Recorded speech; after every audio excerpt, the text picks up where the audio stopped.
There were three speakers who spoke today, and there was one person who has more experience than all of Indian industry combined, and he prepared notes to come and talk to you. Ladies and gentlemen, boys and girls, this is why Deepak Parekh is a role model.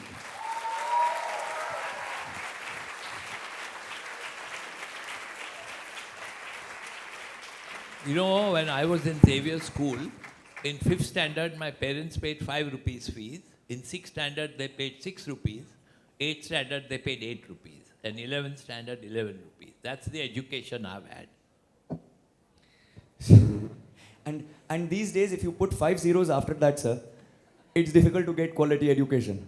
But, sir, if I may start by asking you, because you are talking to school children and high school students, my question to you is this: was Deepak Parekh the front bencher or was he a back bencher in school? Very much a backbencher, very much a poor student, very much struggled to pass exams. And then eventually, you became chairman HDFC, led the bank to its greatest heights. But, sir, you mentioned something about leadership. And now to come to a more serious subject in terms of leadership. Today in our country, we see, and across the world, that a strongman leader is the right way to go. Because a lot of people are, they think that a strongman leader is the best solution. So, but in olden times, and please correct me if I'm wrong, but in the Indus Valley civilization, for example, there was no one strongman leader. There were multiple leaders who didn't command respect, who didn't demand respect, but who commanded respect in a very different manner. So the image of a strongman leader versus a leader who takes people along, is that a dichotomy in itself, or do you think that a strong leader should also take people along? No, you cannot be a strong leader individually all by yourself. You have to have key people under you who are also equally good leaders. Now, you see, in the Indian corporate sector, at board meeting, the single biggest topic, or the single worrisome topic, is succession planning. You may be a great leader, but who's going to succeed you if you fall under a bus tomorrow? So succession planning, developing other leaders under the leadership, is extremely important. You cannot be a very strong leader and have no one under you, because you are not going to live permanently. You are going to be a passage of time.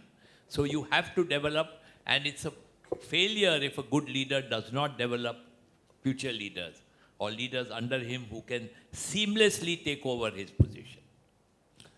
So the concept of me, myself, and I, which is what leadership is sometimes construed as, is obviously something that is wrong.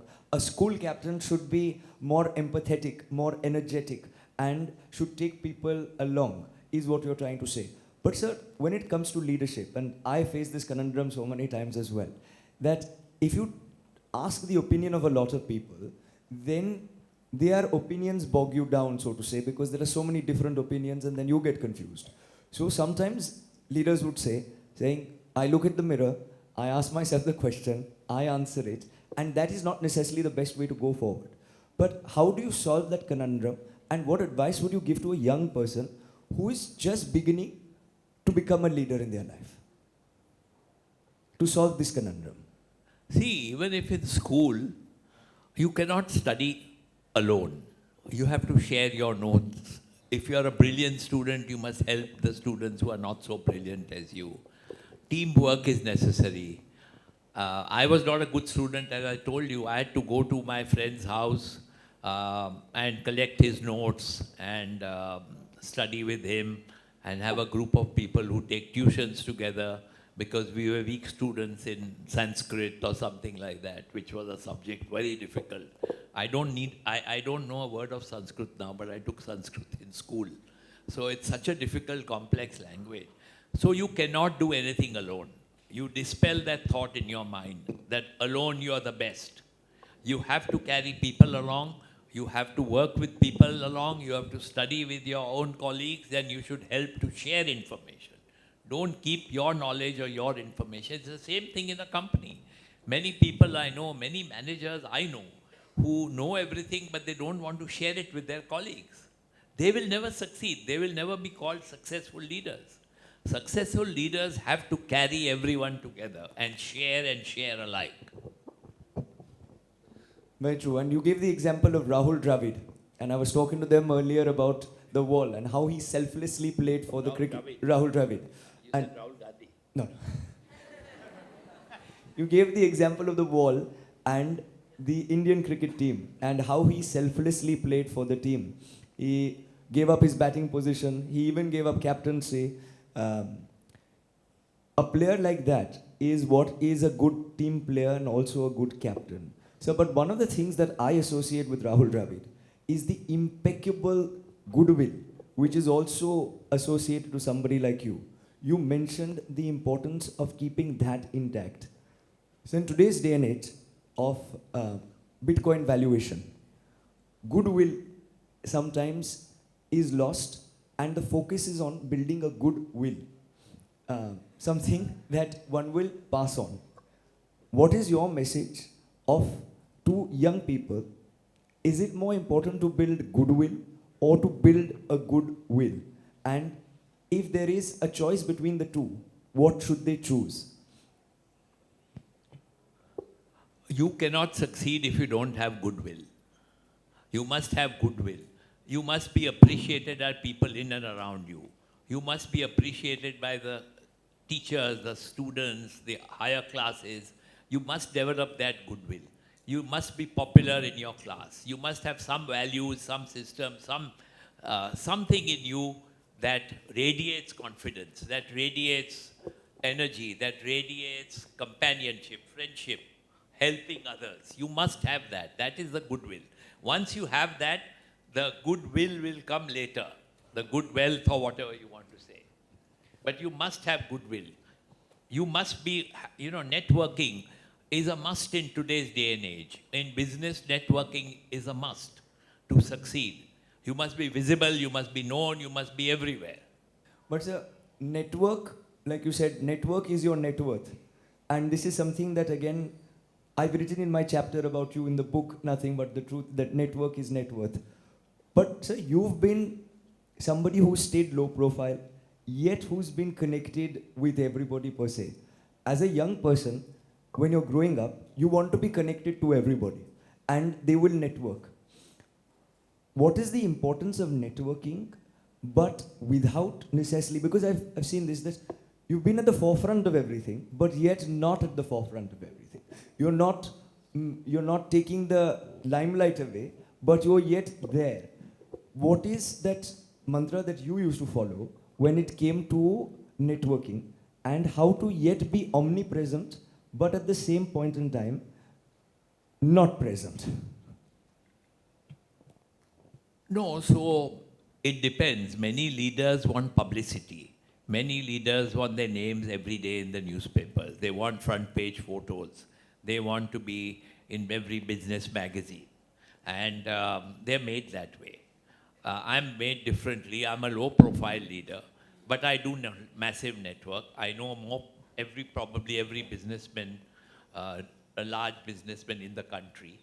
And I have done my own network, and I have not shown off that I want to be in the pages. I want to every day give an interview in CNBC or something. I avoid that.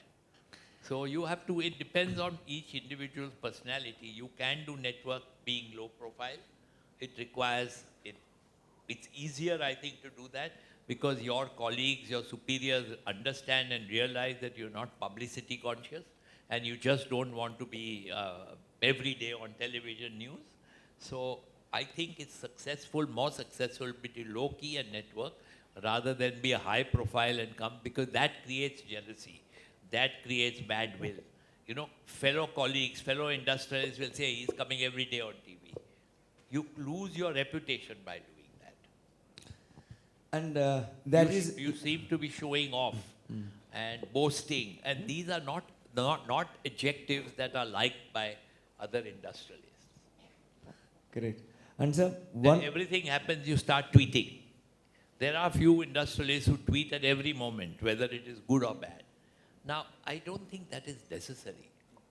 What you mentioned about being low profile and yet trying to make impact is equally important to another point that you mentioned, which is of valuation versus value creation. I feel that in the day and age that we live in, it's all about the valuation and the number of zeros that you can build. It is about how fast the companies are growing in terms of the number of zeros that they're adding. What is your message to aspiring entrepreneurs or people who want to start out? Why is it important to focus on value creation and not necessarily valuation? Valuation can only be created if you have values yourself. Governance is such an important subject today, and every investor knows, even a man on the street will know, that should I buy A stock or B stock, because the so-called perceived reputation, perceived caliber of that person versus the other person is so distinct, is so visible, even to a man on the street, a common investor. A common investor will know which mutual funds I can trust. There are so many mutual funds, but why some are growing faster and some are not growing at all? Because of the trust factor, because of the value systems the company is known for. So valuation comes secondary, but to get the right valuation, you have to create a value-based system here in your organization. And collectively, not one person, collectively.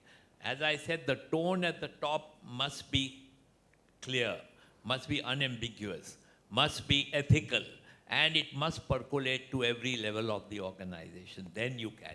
You see, there are so many instances you will face in your life. Today, in any company, you can make money 100 ways. Illegal. It's just not a purchase department. It is not just purchases. It's in every department you can. An administrator can make money in real estate, in furniture, ordering furniture and ordering goods. A purchase manager can always make. A sales manager can make always by saying, I'll give you a larger discount, you give it back. A stock fellow who keeps stock can take less stock and show more stock. Every level of organization, you can make money. You will get an opportunity that will test your value system. Shall I do this or shall I do this? That is where you have to be clear. There has to be sanctity of law. What is right, period. And also commitment. And you should be committed to it. And Committed, you spoke about commitment both in life and also in relationships. That there should not be too many situationships. There should be relationships. This is a Gen Z lingo. But sir, that there should be more commitment in everything that you do. The problem is that whilst I was growing up, there were only limited choices. You could be a doctor, engineer, chartered accountant, etc. In the generation that came after, which was my sister's generation, the choices amplified by tenfold. In this generation, Even amplify even more. 100-fold. Somebody who is dispensing advice on finance today has not even finished chartered accountancy and is made a social media profile and dispensing financial advice. So, social media has had a huge boon in a way, and the internet as well. But at the same point in time, it's thrown open so many opportunities, and because of those opportunities, the lack of focus on academia sometimes is something that school teachers, principals also complain about, and many are sitting today in the audience as well. What is your thought when it comes to choosing your career option? How should a young person choose their career option and then stay focused to that career option given the amount of choices that they have and the amount of distractions that are there? See, it depends on individual likes and dislikes. Now, if you are not good, proficient in science and maths, particularly in science, you cannot be an engineer.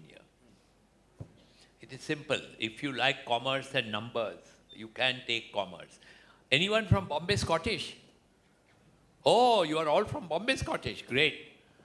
That is Sir's school. I'm a trustee in your school. I don't know if you are aware. Yeah, you can clap if you want. Yes. No. Mahim or Pawai? Mahim. The heritage building is ready. You see, it looks beautiful now. And we've air-conditioned your rooms, your classes. You know, Now- I have been a trustee of Bombay Scottish for 54 years. Guys, 54. 54 years.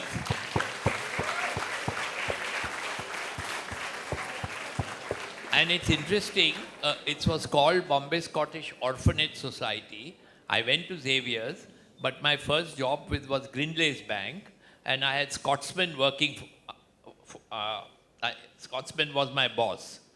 And it's Bombay Scottish. So he was a treasurer, he was a trustee of the school. And he used to give me all the dirty work to do at the back. Bank reconciliation and balance sheet and all that, being a chartered accountant. Couple of years later, he was called back to Scotland. So he said, now that you know the school, why don't you become the treasurer and trustee? So since then, I'm holding that position, 1971. 71. And I think for all the air conditions and also for the state of the school would also love to thank you for that. No. All the buildings are being changed. They're 100-year-old buildings. We have to break them down and make new buildings. It's a massive, massive job. So talking about schools, one of the things in schools, and I was talking to the politician who had come today as well, saying schools are the place where the future of our country is shaped. And everybody understands that. Not just Sarvapalli Radhakrishnan ji, but I think anybody who's been in charge of governance has understood that. But sir, there has been least importance when it comes to schools. Like I was quoting to the gentleman before, that the number of schools in the last 10 years has dropped from 15 lakh to 14.5 lakh schools. There is only one Bombay Scottish. There is only such like institutions that are there across Bombay and different parts, which are accessible to the higher middle class or the upper middle class and upwards. But for the vast majority of this country, institutions are not being created. Where is the problem, sir? And what would you tell somebody who's watching this, because this is going to go to 1 lakh schools across the country as well. What would you tell school administrators? How can they improve the school education system without the help of the government? No, every school has to think of expanding the classes, either in their own premises if they have, or try and make another school somewhere. And today, admission to schools anywhere in metropolitan cities is impossible. It's so difficult, and it will remain difficult. And so we need many more schools, and existing schools who have the resources, who have the management, who have the teachers, and who have the reputation, they should. Like we were one Mahim school, we started a Pawai school. Now Pawai school has over 2,000 kids already. And it's not easy to start a school because the land is the most expensive part in a urban area. In Bombay, to get land and to then construct, it's extremely expensive.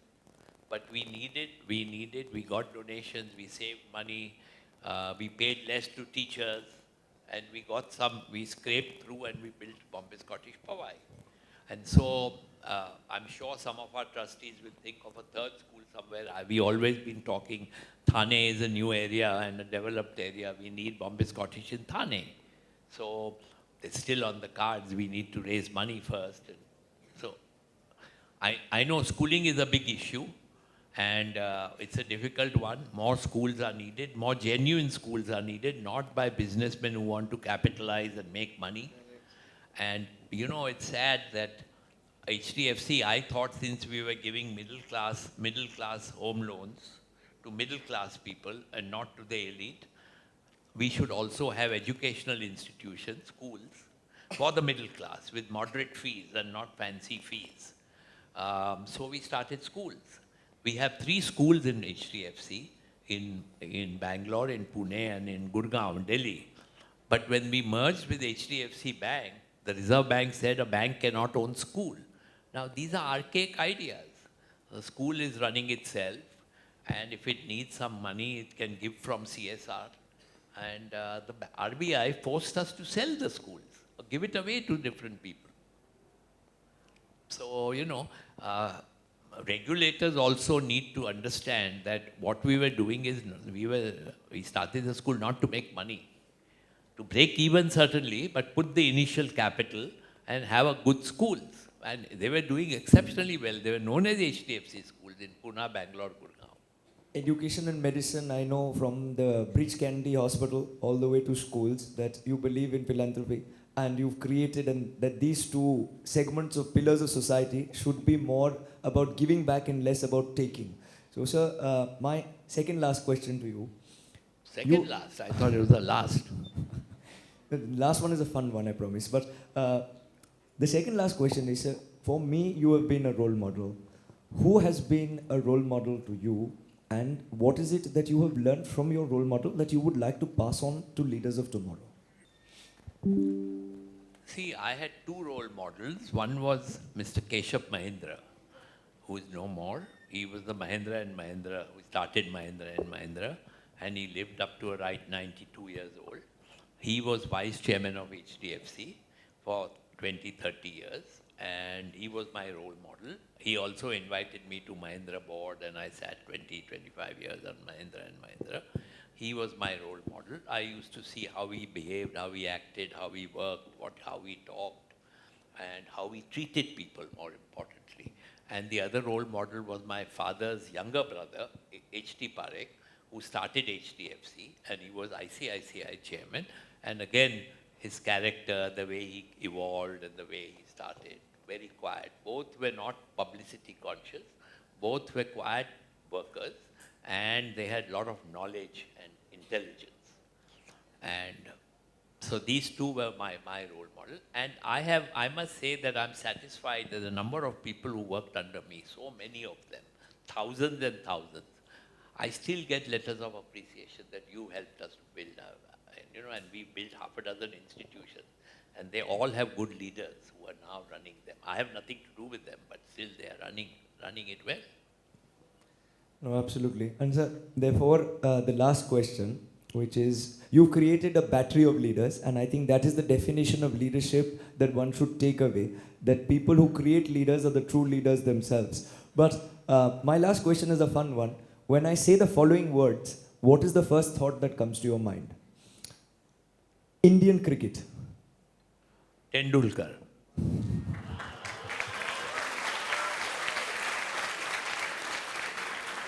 I know you enjoy your cricket, therefore, the Border Gavaskar Trophy. When I say the Border Gavaskar Trophy, We've started disastrously. Just look at the score in Australia today.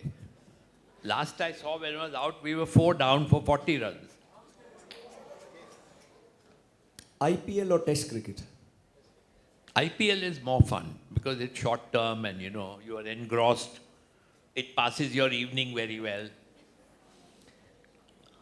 It's good time pass in the evening after a day's work. When I say Prime Minister Manmohan Singh, what is the first thought? Grand old man, brilliant economist, low-key politician, but straight to the core. And when I say Prime Minister Narendra Modi? Younger, energetic, must grow fast, must succeed fast. That ambition everyone must have. He has that ambition for the country. Great. When I say youth, sir, what is the thought that comes to your mind? Phenomenal future. I wish I was your age. Is there any way you can make me your age? AI or anything where one can become younger? I'm sure they're working on it in 15, 20 years. Perhaps anti-aging will start. The Gilgamesh project is going on, as you know. But then again, sir, when I talk about India, that is Bharat, what is the first thought that comes? Well, I would say lopsided growth of Bharat is not good. There are certain states that are prosperous, well-to-do, but there are certain states that are still backward states, what we call Bimaru states. We have to work together to bring the Bimaru states to our level. And that is not happening. That's a worry. And the last Why most investments are taking place in South India, Gujarat, Maharashtra and North, but not in West Bengal, not in Bihar? And so the last one that is there is, when I say India's international movement to United Nations or I.I.M.U.N, what is the first thought that comes? Great model and Rishabh Shah.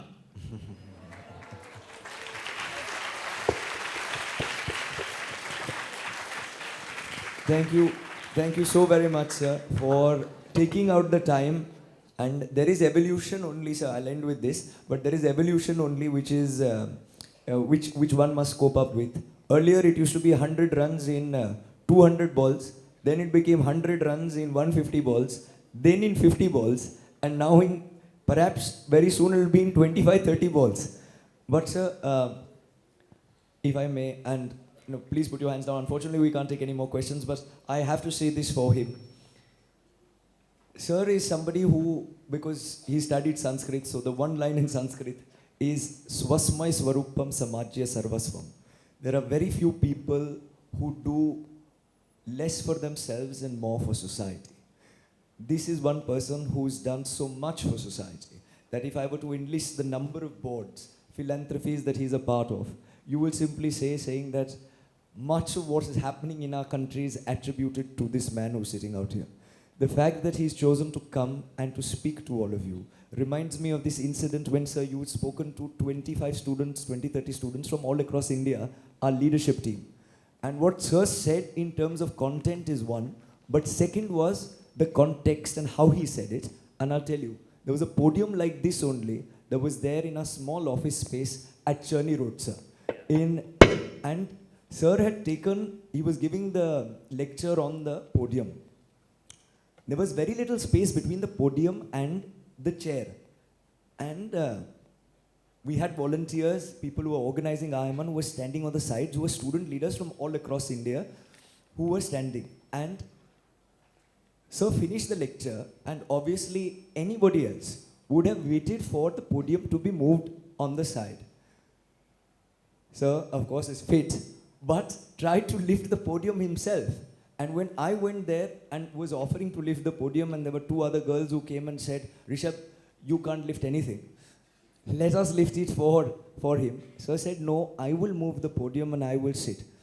This same gesture, sir, I was giving a lecture, I was at an event and I was speaking there, and after mine was a young girl who came up and who spoke. This girl was once a part of I.I.M.U.N, and that girl, after finishing a lecture, she was giving the lecture on the podium, there was no space to move. Normally, a young person would also wait for somebody else to move the podium on the side. But this girl lifted the podium. I was sitting in the first row. I smiled at her. At the end of the session, she came and she said, I've learnt many things from your role model, but I've learnt one thing above all: do it yourself and remain very humble. Ladies and gentlemen, boys and girls, somebody who's done it himself and yet very humble.